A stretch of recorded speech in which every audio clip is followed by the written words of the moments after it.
Сәлем достар, сіздермен бірге Дара Мазулия. Бүгін сіздерге 2017 жылы шыққан «Тот, кто сидит внутри» дорамасын қысқаша айтып беретін боламын. Мықты мафия бастығы Чан Пан Сун барлық мәселелерді өзі шешеді. Ол үлкен ақшаға келіссөз бастамақ. Тамақтануға барып, тамақ ішіп отырғанда, көше үстелде отырған оқушы Ким Дон Хейн 5 тәрелкі тамақты жеп ақшасын үйде ұмытып кеткенін айтады. Гангстер оқушыға да төлеп жібереді. Сосын Пан Сун көлікпен келе жатырғанда оның жолын мұсы жинаушылар жауып тастайды. Сол уақытта Дон Хейн үйдің төбесіндегі антеннаға тығып кеткен аяқ киімін алам деп гангстердің үстіне құлайды. Екі жігітті де бір ауруханаға әкеледі. Пан Сун есін жинап бөлмеден шығып келе жатырғанда оған бәрі оқушы дейді. Ал жігіт болса ешнәрсе түсінбейді. Көрші палатада өзінің денесін көреді. Жігіт аң-таң болып қалады. Содан кейін айнаға қараса, жас баланың денесінде екен. Ол өзінің үйіне барады, бірақ та оның гангстер екенін танымай үйден қуып шығады. Кейін ауруханаға оралып, өзінің денесіне бірнеше рет секіреді. Бірақ одан ештеңе де өзгермейді. Оқушының бастығының қасынан көріп, оған қайта оралсаң жаман болады дейді, қуып жібереді.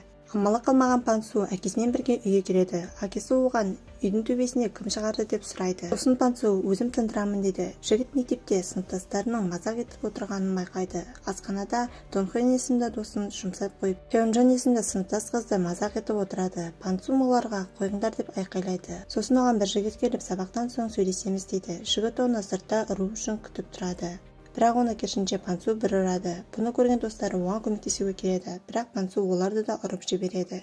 Пан Сун қайтадан ауруханаға келеді. Ол өзінің көмекшісін көріп, өздері білетін маңызды ақпаратты айтады және солай дәлелдейді. Ақыры көмекшісі оған сенеді.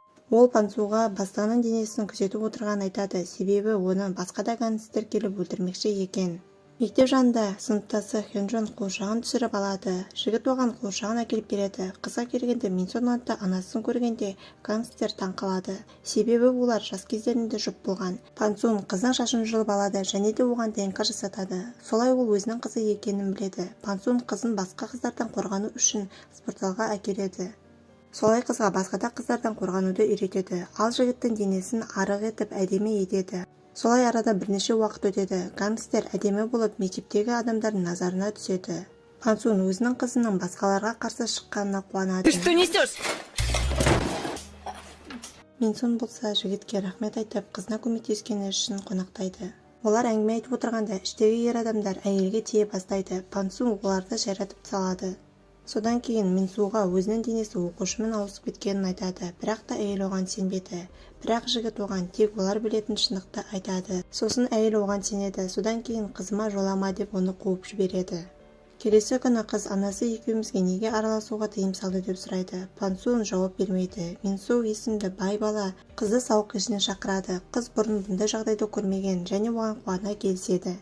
Пан Сун Мин Сонды шақырып кешірім сұрайды. Алайда әйел өзін тастап кеткені үшін ашуланып ұрады. Артынан қуа жөнелгенде Пан Сун мектептегі досы телефон шалып жатқанын көреді. Досы оған қызға қауіп төнуде дейді. Пан Сун бірден қызға келеді. Жігіттер оны қоршап алып қорлап жатыр екен. Гангстер бәрін талқан етіп қызды алып кетеді. Келесі күні қыз жігітке сезімін айтады, бірақ та ол анасын ұнататынын айтады. Қыз жылап кетіп қалады. Ақыры Дон Хейн гангстердің денесінде оянады. Оны өлтіруге келген гангстер сыласы шошып оны көріп есінен танады. Дон Хейн үйіне келгенде әкесі оған сенбейді. Сол кезде Пан Сун да келіп қалады.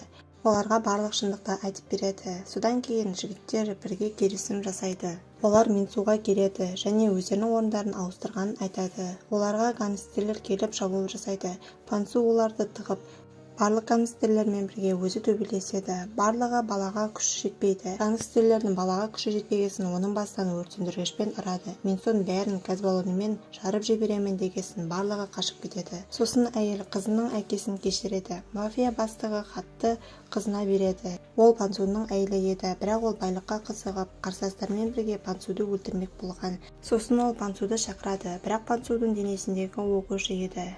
Бірақ та жігіт байлықтан бас тартып, отбасымен қалған өмірін өткізгісі келетінін айтады.